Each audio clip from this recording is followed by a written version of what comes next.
Hello बच्चों, कैसे हैं? पीके केमिस्ट्री क्लासेस में आपका स्वागत है। तो बच्चों, आज हम मेटलर्जी क्लास 10th में हम मेटलर्जी पढ़ रहे हैं। तो मेटलर्जी में हमने आपको मेटलर्जी के कई स्टेप हैं और स्टेप वाइज मैंने आपको बता रहे हैं स्टेप वाइज। और स्टेप वाइज में आपका कितने स्टेप थे, धातु के निष्कर्षण में कितने स्टेप थे। तो पहले आपका था पीसना या चूड़ीकरण करना था। दूसरा आपका स्टेप था सांद्रण। सांद्रण में आपको मैं 3 विधियां बता दी हैं। गुरुत्वीय पृथक्करण विधि बता दिया है, चुंबकीय पृथक्करण विधि बता दिया, फेन पलवन बता दिया, लीचिंग भी थोड़ा सा मैं आपको बता दिया है, जो कि ये रासायनिक विधि थी। और फिर इसके बाद धातु का निष्कर्षण चल रहा था। धातु के निष्कर्षण में मैंने आपको बताया निस्तापन, फिर भर्जन, फिर परगलन। परगलन के बाद देखिए आपका स्टेप आ गया उसमें, जो उसमें तीसरा स्टेप था परगलन में। ये कह लीजिए कि छोटा वाला स्टेप जो था इसमें, ये तीसरा स्टेप निस्तापन, भर्जन, परगलन, और ये आपका नहीं, चौथा स्टेप है आपका।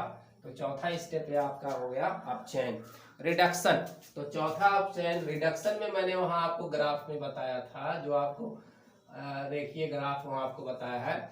रिडक्शन में 3 था, एक कोक द्वारा अपचयन था, रिडक्शन बाई कोक। अब देखिए रिडक्शन बाई कोक, कोक के द्वारा किसका अपचयन, किस धातु का आप कर सकते हैं। कोक के द्वारा किस धातु को आप अपचयन द्वारा प्राप्त कर सकते हैं, जैसे जिंक का, कॉपर का, टिन का, लेड का और आयरन का। ये कोक के द्वारा अपचयन। कोक मतलब होता है इसमें एंथ्रेसाइट कोयला होता है, एंथ्रेसाइट कोयला होता है, इसी का चूर्ण होता है, जो कि उच्च कोटि का एक कोयला होता है। लगभग 80 से 90% तक इसमें जो है कार्बन पाया जाता है। तो इसी का इस्तेमाल किया जाता है। इसको जो धातु के ऑक्साइड होते हैं, उस ऑक्साइड को, इनके ऑक्साइड होंगे और इनके ऑक्साइड का जब कोयले के द्वारा अपचयन करेंगे तो यही आपको ये धातु जो है मिल जाएंगे। दूसरा है वैद्युत अपघटन द्वारा अपचयन किया जाएगा। वैद्युत अपघटन के द्वारा रिडक्शन बाय इलेक्ट्रोलिसिस किसके द्वारा किसका किया जाता है, सोडियम, पोटेशियम, एल्युमिनियम, कैल्शियम, है ना। इनका जो है आप जो है इन्हीं के क्लोराइड होंगे या ऑक्साइड होते हैं, इनके क्लोराइड लवण होंगे, इनके क्लोराइड लवण होंगे या इनके ऑक्साइड होते हैं, उसका जो है वैद्युत अपघटन द्वारा प्राप्त किया जाता है। ठीक है। और तीसरा जो है एल्युमिनियम द्वारा अपचयन। एल्युमिनियम द्वारा, जैसे क्रोमियम है, टिन है और मैंगनीज है, एल्युमिनियम चूर्ण के द्वारा इसका अपचयन किया जाएगा। इसका मतलब क्या, इनके ऑक्साइड होते हैं, इनके ऑक्साइडों का अपचयन करते हैं तो ये हमें मेटल क्या होते हैं, मिलते हैं। ठीक है।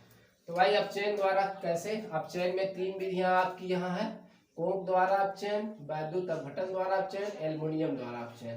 कोक द्वारा अपचयन किसका हम करेंगे, इन्हीं धातु के क्या होंगे, ऑक्साइड होंगे। भाई आपने निस्तापन भर्जन कर लिया है, इनके आपके ऑक्साइड मिले होंगे, कुछ उदाहरण वहां आपने देखा है। तो इनके जो ऑक्साइड मिले होंगे, उन्हीं ऑक्साइड का, इनके ऑक्साइड का कोक द्वारा अपचयन करेंगे तो ये आपको क्या मिल जाएंगे, मेटल मिल जाएंगे। दूसरा वैद्युत अपघटन द्वारा अपचयन करेंगे। वैद्युत अपघटन जैसे सोडियम क्लोराइड का लेकर करेंगे या पोटेशियम क्लोराइड को लेकर करेंगे, मैग्नीशियम क्लोराइड, कैल्शियम का, एल्युमिनियम क्लोराइड का या एल्युमिनियम ऑक्साइड का, इनका जो है या इनके ऑक्साइड हो या इनके क्लोराइड हो, तो उनका लेकर जब आप वैद्युत अपघटन करेंगे तो कैथोड और एनोड पर जो है ये आपको मेटल मिलेंगे। ठीक है। ठीक है, कहाँ मिलेंगे आपको, कैथोड पर ये मेटल जो है आपको मिलेंगे। एल्युमिनियम द्वारा अपचयन, जैसे क्रोमियम क्या है, Cr2O3 का अपचयन करेंगे, टाइटेनियम ऑक्साइड, Ti टाइटेनियम का ऑक्साइड होगा, और यह जो है मैग्नीज का ऑक्साइड होगा, इसका एल्युमिनियम के द्वारा अपचयन करेंगे। ठीक है, ये इतना तो आपको समझ में आ गया अपचयन। अब देखिए यहाँ पर एक हमने बनाया है, एक सीरीज यहाँ है, धातुओं की सक्रियता जो है, सक्रियता का बढ़ता हुआ क्रम है, एक सीरीज है धातुओं की। अब यहाँ आप देख लीजिए, जैसे आपका ऊपर की तरफ सबसे क्या है, ऊपर की तरफ आपका पोटेशियम है, सोडियम है, कैल्शियम, मैग्नीशियम और एल्युमिनियम। इन सभी धातुओं का जो होगा इलेक्ट्रोलिसिस ऑफ मोल्टेन क्लोराइड या ऑक्साइड, इनके क्या होते हैं, इन्हीं धातुओं के ऑक्साइड या क्लोराइड होते हैं, इन्हीं धातुओं के ऑक्साइड या क्लोराइड होते हैं। जैसे इसका ऑक्साइड क्लोराइड क्या होगा, KCl, है ना, इसका क्या होगा, NaCl, इसके ऑक्साइड क्लोराइड होंगे या ऑक्साइड। ऑक्साइड जैसे क्या हो सकता है, K2O, ऑक्साइड क्या हो सकता है, जैसे Na2O, ये हो सकता है। मैग्नीशियम का क्लोराइड हो सकता है, MgCl2 हो सकता है, या मैग्नीशियम का क्या हो सकता है, ऑक्साइड हो सकता है। इससे एल्युमिनियम का क्या हो सकता है, ऑक्साइड या क्लोराइड हो सकता है ना। इस तरीके से इनके होंगे और इसका इन्हीं ऑक्साइड या इन्हीं क्लोराइड का क्या किया जाएगा, इनको पिघला लेंगे, शुद्ध होंगे, पानी नहीं मिलाएंगे, इन्हीं को पिघला लेंगे, ठोस अवस्था में वो मिलते हैं, इनको पिघला लेंगे और इनका वैद्युत अपघटन कैथोड एनोड लगाकर करेंगे तो ये धातुएं क्या हो जाएंगी, मिल जाएंगी। और ये धातुएं क्या है, बहुत क्रियाशील है। तो बहुत जो अधिक क्रियाशील धातुएं होती हैं, पूछा जाएगा क्वेश्चन, अधिक जो क्रियाशील धातुएं होती है उनका हम जो है निष्कर्षण, मेथड ऑफ निष्कर्षण यहाँ पर इस साइड पर लिखा गया है। और ये मेटल है, सक्रियता के घटते हुए तरफ में लिखे गए हैं ये। तो यहाँ पर जो है इलेक्ट्रोलिसिस, सक्रिय धातुओं का इलेक्ट्रोलिसिस करने पर ही जो अधिक सक्रिय धातु होती हैं, इनका ऑक्साइड होते हैं या इनके क्लोराइड होते हैं, इनको आप वैद्युत अपघटन करेंगे तभी ये आपको धातु जो है मिलेंगे। ठीक है, वैद्युत अपघटन करने पर मिलते हैं। अच्छा, यहाँ पर देखिए आपका जिंक है, आयरन है, लेड है, कॉपर है, इनका रिडक्शन ऑफ ऑक्साइड, इनके ऑक्साइड होते हैं, इन्हीं के ऑक्साइड का कार्बन यानी कोक के द्वारा क्या करते हैं, अपचयन करते हैं, तब जाके इनके जो ऑक्साइड होते हैं, इनके ऑक्साइड से हमें क्या मिलती है, धातुएं मिलती है। और ये मध्यम क्रियाशील धातु, मॉडरेट रिएक्टिव मेटल्स है, ये बहुत कम, मतलब ये मध्यम मंद क्रियाशील धातुएं हैं जो मध्यम क्वालिटी की होती हैं। अच्छा, ये हो गया। फिर देखिए इसी में से हमने लिखा लेड कॉपर, फिर देखिए लेड है, कॉपर है, मरकरी है, लेड कॉपर और मरकरी है। ये क्या है भाई, इनको देखो, ये आपका यहाँ पर रिपीट हुआ है ये दोनों। ठीक है, ये दोनों इसलिए रिपीट किया गया क्योंकि इन दोनों का कार्बन के द्वारा भी अपचयन किया जा सकता है, और इनका अगर कार्बन से नहीं अपचयन कर सकते हैं तो इन दोनों का अपचयन, और यहाँ एक 3 और एक मरकरी भी है आपका, इन तीनों का अपचयन कैसे करते हैं, अगर इनके सल्फाइड अयस्क हैं, देखिए सल्फाइड ओस लिखा है, यदि इनके सल्फाइड अयस्क हैं तो इनको केवल हम हीट करके, गर्म करके ही इनका जो है अपचयन कर सकते हैं, क्योंकि ये बहुत कम क्रियाशील धातु है, इसलिए बहुत कोई हीट करके ही हम इनका अपचयन कर सकते हैं। या इनको हम कहते हैं स्वतः ऑक्सीडेशन भी इसको कहा जाता है, स्वतः ऑक्सीकरण, स्वतः अपचयन, क्या कहते हैं, स्वतः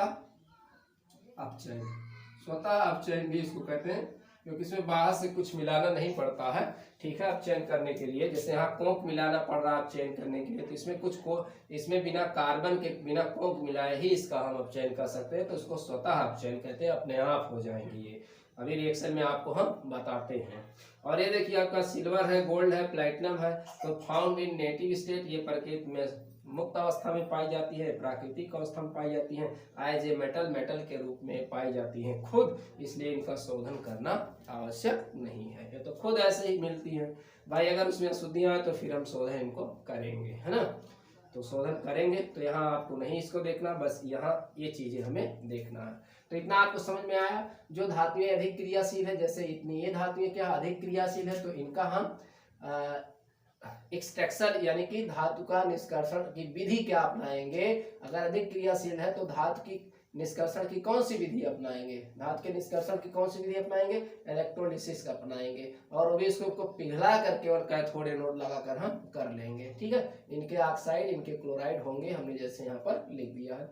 अब ये धातुएं अगर हैं, ये है रिडक्शन ऑफ ऑक्साइड, इनके ऑक्साइड होते हैं, और चूंकि मध्यम क्रियाशील धातुएं होती हैं, मॉडरेट जो है रिएक्टिव मेटल होती हैं, इसलिए इनका अपचयन किसके द्वारा किया जाता है, कोक के द्वारा किया जाता है, कार्बन के द्वारा किया जाता है। और ये आपका लेड और कॉपर इसमें रिवाइज हुआ है आपका यहाँ, और मरकरी आपका है इसमें पारा है, इनका स्वतः अपचयन किया जाता है, इनका कोक के द्वारा भी इन दोनों का कर सकते हैं, स्वतः अपचयन भी कर सकते हैं। तो इनका रिडक्शन बाय हीट अलोन, केवल इसको हम क्या कर सकते हैं, हीट के द्वारा कर सकते हैं, बशर्ते इनका क्या हो, सल्फाइड कोर्स होना चाहिए। एक बहुत कम क्रियाशील धातु है, कम क्रियाशील धातु हैं। ठीक है, जो कम क्रियाशील धातु है स्वतः इनका अपचयन किया जाता है, केवल गर्म करके हम इनको धातु प्राप्त कर सकते हैं इनके ऑक्साइड से, है ना, इनके ऑक्साइड से प्राप्त करेंगे। सल्फाइड होंगे उसको ऑक्साइड में चेंज करना होगा, क्योंकि सल्फाइड क्या होते हैं भाई, भर्जन द्वारा हमने ऑक्साइड में चेंज किया, सल्फाइड का भर्जन करके, है ना। और ये स्वतः भाई अपने आप पाई जाती हैं प्रकृति में, मुक्त अवस्था में, शुद्ध अवस्था में, इसलिए इनको जो है करने की आवश्यकता नहीं है। चलिए हम एक एक करके पढ़ते हैं। अब देखते हैं अपचयन में, ये चार्ट आप बढ़िया से याद कर लेंगे, क्वेश्चन ही पूछा जाएगा क्रियाशील धातुओं का अपचयन किस विधि द्वारा किया जाता है, निष्कर्षण किस विधि द्वारा, इलेक्ट्रोलिसिस द्वारा। जो कम मध्यम क्रियाशील धातु है उनका किसके द्वारा किया जाता है, कोक के द्वारा, या कुछ जो है उनमें स्वतः अपचयन के द्वारा किया जाता है, और ये मुक्त अवस्था में खुद जो है पाई जाती है। ठीक है, तो ये जो है आप यहाँ पर नोट कर लेंगे इसको। अच्छा, आप देखते हैं हम आगे वन बाई करके अब हम पढ़ते हैं, देखते हैं।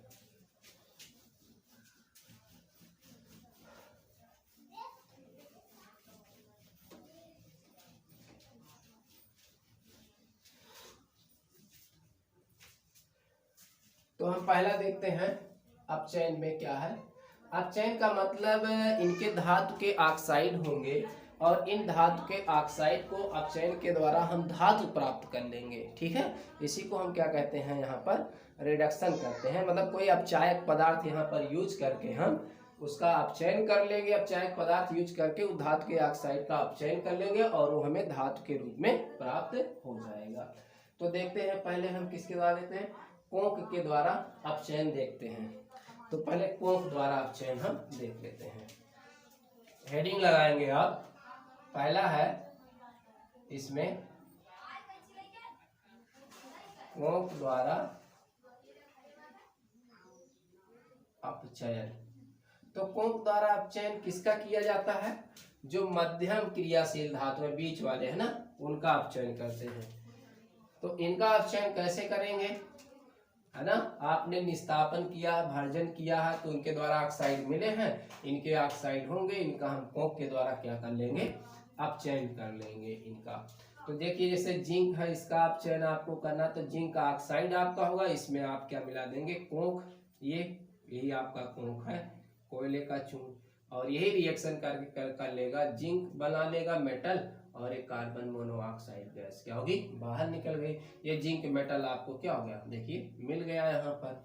इसी तरीके से कापर है, तो कापर का ऑक्साइड आपका होगा, ठीक, और इसमें आप क्या मिला देंगे, कोक मिला देंगे, तो ये क्या मिल जाएगा आपका, देखिए यहाँ 2Cu मिल जाएगा, और ये जो है कार्बन मोनोऑक्साइड के रूप में बाहर निकल जाएगी। देखिए आपका टीन है, जैसे टीन का ऑक्साइड जैसे NO2 होता है, इसमें आप कोक मिला दीजिए, तो ये क्या बन जाएगा आपका, देखिए टीन मिल गया और प्लस क्या हो गए, CO2 गैस के रूप में बाहर निकल गया। आपका लेड का ऑक्साइड अगर हो, देखिए कोक मिला दिया और भट्टी में ले जाकर इसको गर्म करेंगे, है ना, हीट करेंगे, सबको क्या करना पड़ेगा, हीट करेंगे सब, यहाँ भट्टी में ले जाकर हीट करेंगे इसको हम। तो देखिए क्या हुआ, ये भी आपका लेड बन गया और प्लस एक कार्बन मोनोऑक्साइड के रूप में बाहर निकल गया।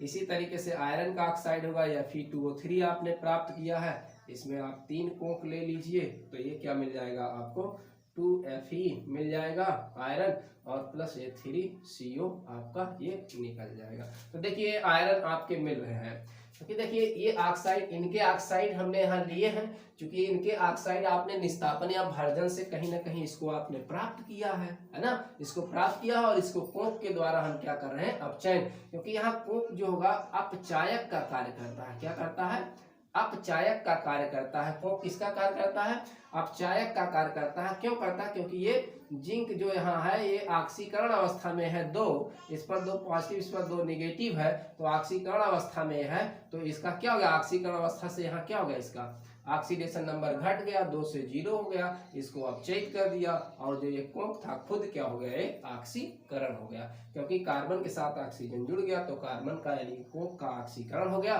और जिंक का क्या हो गया, अपचयन हो गया। पहले चैप्टर में हमने बताया था ऑक्सीडेशन रिडक्शन, है ना, ठीक है। तो यहाँ कोक क्या करता है, अपचायक का कार्य यहाँ पर कर रहा है। तो पूछा जाता है कि जब अपचयन करते हैं आप कोक के द्वारा, तो कोक क्या कार्य करता है, तो अपचायक का कार्य करता है, ठीक है। तो जो धातु के ऑक्साइड होते हैं उनका रिडक्शन कर देता है यहाँ पर, ठीक है। चलिए कोक के द्वारा ये अपचयन हो गया, ठीक है। अब दूसरा हम देखते हैं वैद्युत अपघटन द्वारा अपचयन देखते हैं। क्या देखते हैं, वैद्युत अपघटन द्वारा अपचयन। नोट कर लेंगे। तो क्या करेंगे, कैसे करेंगे, भट्टी में जो इनके ऑक्साइड आपके धातुओं के मिले हैं उनके साथ कोक मिलाकर कोक का चूर्ण मिलाकर भट्ठी में रखकर इसको हीट करते हैं तो ये रिएक्शन होता है। तो धातु भारी होने की वजह से ये भट्ठी में जाकर नीचे की तरफ बैठ जाएगी और ये गैसें क्या होंगी आपकी बाहर निकल जाएंगी। इस तरीके से आपका धातु का अपचयन हो गया। नीचे पेदे में भट्ठी के ये आपको जमा हुआ मिलेगा, वहां से इसको फिर बाहर निकाल लेंगे। ठीक है, तो ये कोक के द्वारा अपचयन हो गया, इसको आप नोट कर लीजिए। दूसरा देखते हैं हम, कोक के द्वारा अपचयन हो गया। अब दूसरा इसका क्या, वैद्युत अपघटन द्वारा अपचयन हम देखते हैं। दूसरा इसमें है वैद्युत अपघटन द्वारा अपचयन। ठीक है, शॉर्टकट में कह लें इलेक्ट्रोलिसिस, है ना, रिडक्शन बाय इलेक्ट्रोलिसिस के लिए शॉर्टकट में इलेक्ट्रोलिसिस लिख दिए हैं। अब यहाँ क्या करना है, इनके हमने बताया था ऑक्साइड होंगे या फिर क्या होंगे, क्लोराइड होंगे। इनके ऑक्साइड या क्लोराइड या हैलाइड, है ना, हैलाइड जिसे कहते हैं। जैसे आपका हैलाइड मतलब यक्स, यक्स का मतलब क्या होता है, क्लोरीन, ब्रोमीन, आयोडीन, ये हो सकते हैं इनके।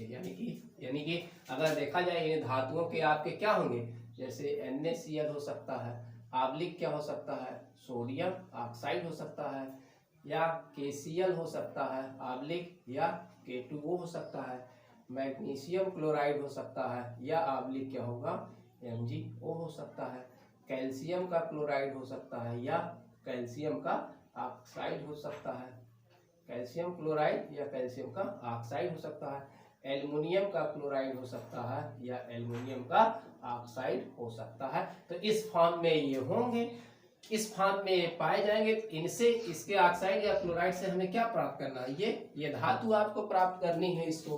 तो ये धातु प्राप्त करने के लिए इनका क्या करेंगे, इन्हीं का, जैसे हम एक का यहाँ ले रहे हैं, एक को आप समझा रहे हैं। जैसे आपका क्या है सोडियम क्लोराइड है, तो सोडियम क्लोराइड को का एकदम आप उसको पिघला लीजिए, एकदम उसका घोल बना लीजिए। सोडियम क्लोराइड का क्या करिए, एकदम घोल बना लीजिए। और इस घोल को क्या करें, इसी में आप क्या कर दें, घोल का मतलब कैसे पिघलाना है, मेल्ट करना है, इसको पिघलाना है, घोल नहीं बनाना है पानी में, इसको केवल आपको पिघला लेना है। तो इसमें आप क्या कर देंगे, कैथोड और एनोड लगा देंगे। एक कैथोड और एक जो है आप एनोड इसमें इस तरीके से लगा देंगे। और इसको क्या करेंगे, बैटरी से क्या करेंगे आप, इसको बैटरी से इसको आप क्या करेंगे, जोड़ देंगे, है ना। इस तरीके से बैटरी से आप इसको जोड़ देंगे, ये निगेटिव और ये पॉजिटिव। तो ये वाला आपका क्या हुआ यहाँ पर, कैथोड। कैथोड कैसा होता है, निगेटिव। और ये इधर आपका क्या हुआ, एनोड। एनोड क्या होता है, पॉजिटिव। ठीक है, एनोड क्या हो गया, पॉजिटिव। एनोड पर क्या होता है, ऑक्सीडेशन की क्रिया होती है, पढ़ाया पहले चैप्टर में। कैथोड पर क्या होती है, रिडक्शन यानी कि अपचयन की क्रिया होती है। ठीक है, ये आपका सेल बन गया, इलेक्ट्रोलाइटिक सेल बन गया। अब यहाँ से जब आप धारा इसमें प्रवाहित करेंगे तो ये जो घोल है, किसका घोल है, इसमें क्या है, मोल्टेन। हम एग्जाम्पल ले रहे हैं किसका, NaCl का ले रहे हैं, इसमें से मोल्टेन।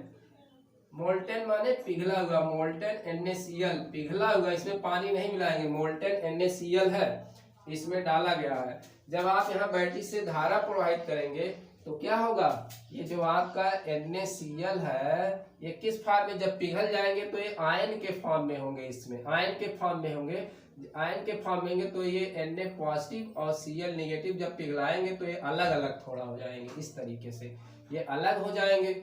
अब देखिए क्या होगा, यहाँ जब अलग हो जाएंगे तो जो अलग हो गया, जो सोडियम आपका है पॉजिटिव है, ये इलेक्ट्रॉन गेन करके क्या बना लेगा, सोडियम मेटल। चूंकि ये वाला क्या है, पॉजिटिव है, जब इलेक्ट्रॉन गेन करे, Na जो पॉजिटिव है, पॉजिटिव कहाँ जाएगा, इस निगेटिव वाले पे। ये जो आपका यहाँ बनेगा Na पॉजिटिव, इसमें होंगे Na पॉजिटिव होगा इसमें, और Cl नेगेटिव भी हो गए। ये भाई पूरा Na पॉजिटिव और Cl नेगेटिव पूरा इस घोल में है ना, Na पॉजिटिव Cl नेगेटिव इस पूरे घोल में है यहाँ पर। तो ये जो Na पॉजिटिव होगा किधर जाएगा, इस कैथोड पर जाएगा, जो निगेटिव होगा ये कहाँ जाएगा, एनोड पर। भाई ये चूंकि निगेटिव है इसलिए कहाँ जाएगा, पॉजिटिव वाले पर। ये चूंकि पॉजिटिव होता है और ये क्या होता है, निगेटिव होता है आपका इलेक्ट्रोड।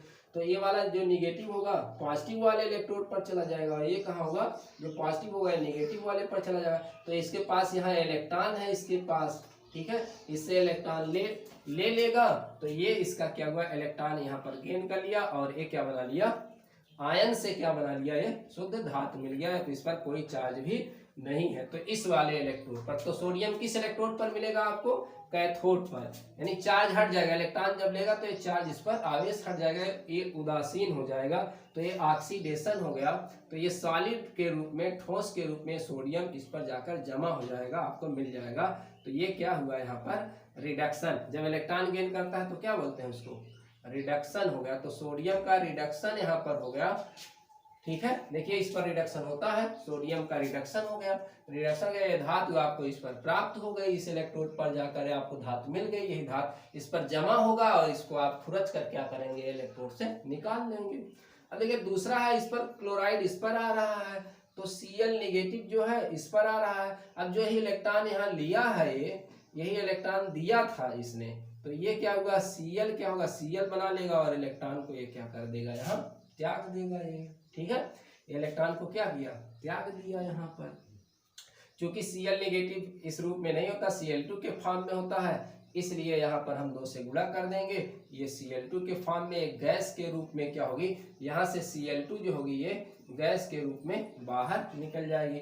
अब चूंकि यहाँ पर 2 लगा दिए हैं तो भाई 2 इलेक्ट्रॉन निकलना चाहिए यहाँ पर। अब चूंकि इसमें 2 इलेक्ट्रॉन इसमें 1 इलेक्ट्रॉन है, इसलिए इस समीकरण में पूरे क्या करेंगे हम यहाँ पर इस समीकरण में पूरे 2 से गुणा, क्योंकि जितना इलेक्ट्रॉन इसमें होना चाहिए उतना इलेक्ट्रॉन यहाँ पर, तो आप यहाँ इसको आप जोड़ लेंगे।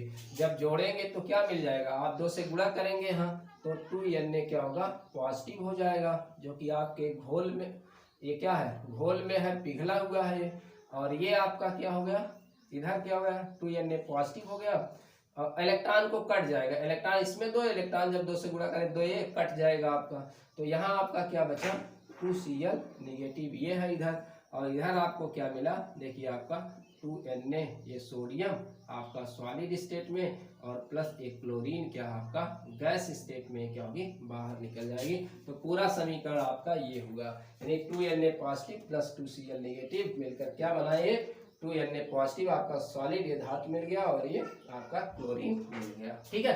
तो ये देखिए मैंने आपको समझा दिया इस तरीके से, ठीक है, आप इसको नोट्स बना लिए। और कोई हम आपको समझा दें यहाँ समझा दें, चलिए एक और देख लिए, जैसे कैल्शियम क्लोराइड का ले लेते हैं, ठीक है, इसका कैल्शियम क्लोराइड का नहीं तो एक ऑक्साइड का ले लेते हैं, चलिए सोडियम ऑक्साइड का ले लेते हैं, एक हो गया, नोट कर लीजिएगा इसको।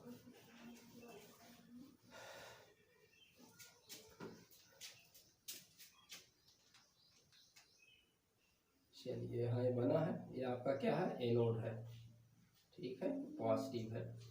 चलिए ले लेते हैं, अच्छा चलिए मैग्नीशियम ऑक्साइड का लेते हैं। अब देखिए मैग्नीशियम ऑक्साइड है, आप इसको जब पिघलाएंगे इसमें है ना, जब पिघलाएंगे सॉलिड स्टेट में है, जब इसको आप पिघलाएंगे तो पिघल जाएगा, तो Mg क्या बन जाएगा डबल पॉजिटिव प्लस क्या होगा ऑक्सीजन डबल नेगेटिव हो गया, ये हो गया। अरे कि ये मैग्नीशियम कहाँ है पॉजिटिव है, तो किस पर जाएगा ये कैथोड वाले पर, इस वाले पर जाएगा, तो मैग्नीशियम क्या होगा पॉजिटिव बना है, तो ये 2 इलेक्ट्रॉन गेन करके क्या बना लेगा Mg आपका ये सॉलिड बन गया, मिल गया ना, कहाँ ये मिल गया, ये रिडक्शन हुआ, रिडक्शन क्या हुआ है रिडक्शन हुआ, और रिडक्शन कहाँ पर होता है बच्चा, कहाँ होता है कैथोड पर, एट कैथोड पर, ये कैथोड पर क्या हुआ रिडक्शन हुआ। अब ऑक्सीजन आपका है ये डबल नेगेटिव है, तो ये इलेक्ट्रॉन क्या करेगा त्याग करके ऑक्सीजन बना लेगा, और ये इलेक्ट्रॉन को क्या करेगा ये देखिए रिलीज किया, ये ऑक्सीडेशन हो गया। ऑक्सीडेशन कहाँ पर होता है, ऑक्सीडेशन कहाँ होता है एट एनोड पर, है ना, एनोड पर ऑक्सीडेशन यहाँ पर हो गया। अब देखिए ऑक्सीजन इस फॉर्म में तो रहता नहीं है, किस फॉर्म में रहता है ऑक्सीजन, किस फॉर्म में रहता है ऑक्सीजन, ठीक है, तो ये जो है O2 के फॉर्म में रहता है, तो आप इसको ऐसे करते हैं हाफ O2 लिख सकते हैं। क्या लिख सकते हैं? Half O2। इस फॉर्म में इसको एक यहाँ पर है तो हाफ O2 का मतलब क्या हुआ? एक ही, तब भी बचा आपका, है ना। यानी कि आप अगर इसको जोड़ेंगे तो क्या हो जाएगा? आपको क्या मिल रहा है यहाँ? Mg डबल पॉजिटिव और प्लस आपका क्या है यहाँ? O negative. और इस साइड में आपका मिला क्या? Mg आपको सॉलिड और प्लस क्या आपको मिला यहाँ पर? इलेक्ट्रॉन इलेक्ट्रॉन दोनों बराबर हैं, ये कैंसिल हो जाएंगे, है ना। और प्लस क्या मिला? Half O2। तो देखिए ऑक्सीजन गैस मिल रही है। क्या मिल रही है? Oxygen gas. तो ऑक्सीजन गैस कहाँ मिली आपकी? एनोड पर, यहाँ से निकल जाएगी। मैग्नीशियम आपको कहाँ मिला? कैथोड पर, इस पर चिपका हुआ आपको मिलेगा, है ना। तो ये देखिए आपका हो गया इलेक्ट्रोलिसिस, मैंने आपको समझा दिया, नोट कर लीजिए इलेक्ट्रोलिसिस। अब देखिए आपका क्या है, ये हो गया, पहला हो गया, दूसरा हो गया, तीसरा क्या है? एल्युमिनियम द्वारा अपचयन। अब हम देखते हैं, क्या देखते हैं? इसी तरीके से बाकी का आप कर सकते हैं, अगर आप तोड़ना जानते हैं तो इसी तरीके से आप कर सकते हैं। और ये सेल हमने आपको बना दिया, इसमें आपको पिघला हुआ लेना है, पिघला कर, पानी बिल्कुल नहीं मिलाना है, नहीं तो भैया दूसरा चीज हो जाता है, ठीक है, बनता है दूसरा चीज बनता है पानी मिलाने पर। तो यहाँ पर आपको क्या है? केवल देखिए, देखते हैं अगला, एल्युमिनियम द्वारा अपचयन क्या है?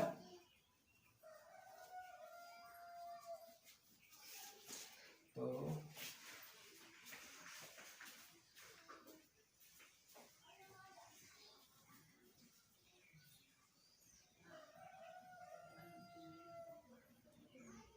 एल्युमिनियम द्वारा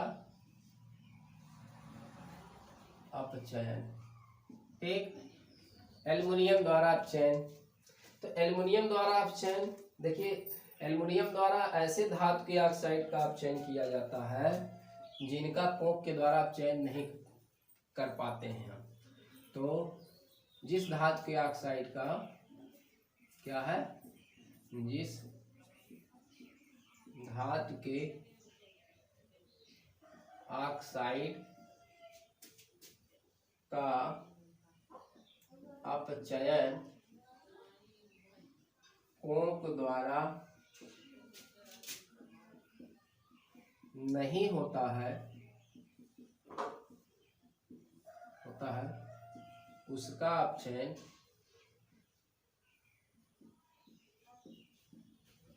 किसके द्वारा करते हैं? एल्युमिनियम द्वारा करते हैं। तो उदाहरण में क्या है आपका? यह क्रोमियम है, टिन है, मैग्नीज है, इनका करते हैं, है ना, इसका अपचयन करते हैं। तो इसका अपचयन करने के लिए क्या करेंगे? इसका अपचयन हम कैसे करते हैं? तो इनका ऑक्साइड होगा, जैसे आपका क्रोमियम ऑक्साइड इसका होगा, ये क्रोमियम का ऑक्साइड होगा, इसमें हम क्या डाल देंगे? एल्युमिनियम, ये एल्युमिनियम, तो ये एल्युमिनियम का ऑक्साइड बन जाएगा और एक क्रोमियम धातु क्या हो जाएगी? अलग हो जाएगी, और ये एल्युमिनियम का Al2O3 इसका ऑक्साइड बन जाएगा। ये आप ठीक है। तो ये देखिए आपको क्रोमियम क्या हो गया? मेटल आपको मिल गई। मैग्नीज आपका है, इसका भी देखते हैं, MnO2 है मैग्नीज, और एल्युमिनियम के द्वारा क्या करते हैं? इसका अपचयन करते हैं, ठीक है। तो भट्ठी होती है, उसी भट्ठी में मिश्रण को रख लेते हैं और फिर इसको हीट करते हैं, क्योंकि और इसके द्वारा प्लस इसमें उष्मा भी निकलती है, काफी हीट, इसमें काफी हीट भी काफी इसमें निकलती है, और हीट बहुत कम नहीं होती है, लगभग 3300 केल्विन जो है उष्मा जो है इसमें से निकलती है ऐसी क्रिया में, है ना, बहुत ज्यादा हीट निकलती है यहाँ से। तो इसका भी हम कर लेते हैं, तो इसको आप बराबर करेंगे तो यहाँ आपका क्या बनेगा? मैग्नीज बन जाएगा और प्लस आपका एल्युमिनियम ऑक्साइड बन जाएगा। जरा इसको बैलेंस कर लीजिए, यहाँ आपका शायद 3 लगेगा, ये आपका यहाँ 3 हो जाएगा, 6 हो गया, यहाँ 2 हो गया, ये Al2O3 है ना, ये हो गया। तो ये देखिए आपको धातु मैग्नीज क्या हो गई? मिल गई यहाँ पर, ठीक। ऐसे रिएक्शन इसका भी होगा यहाँ पर। चलिए ये हो गया। तो एनसीईआरटी में दोनों रिएक्शन है यहाँ पर। कुछ आयरन का भी कभी कभी हम करते हैं यहाँ पर, जैसे Fe2O3 आपका है, यहाँ एल्युमिनियम हमने डाल दिया और क्या बन गया आपका?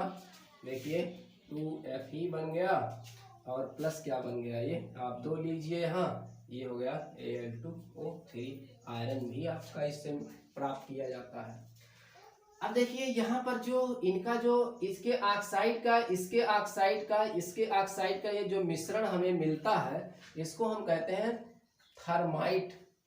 क्या कहते हैं इसको हम, इस मिश्रण को क्या कहते हैं,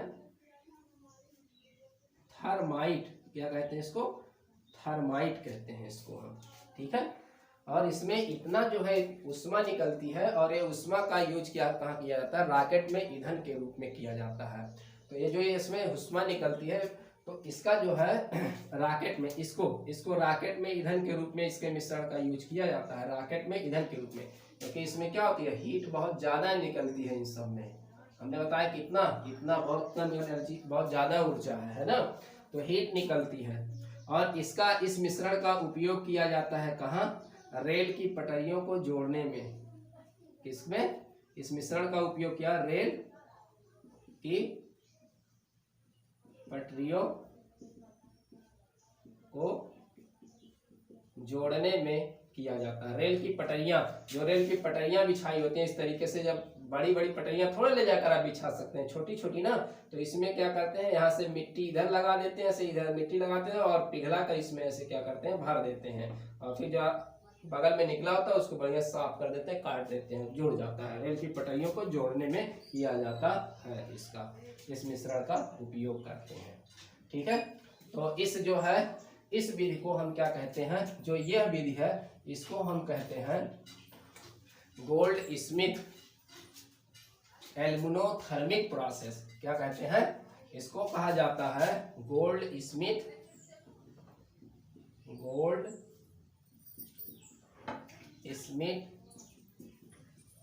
एल्यूमिनोथर्मिक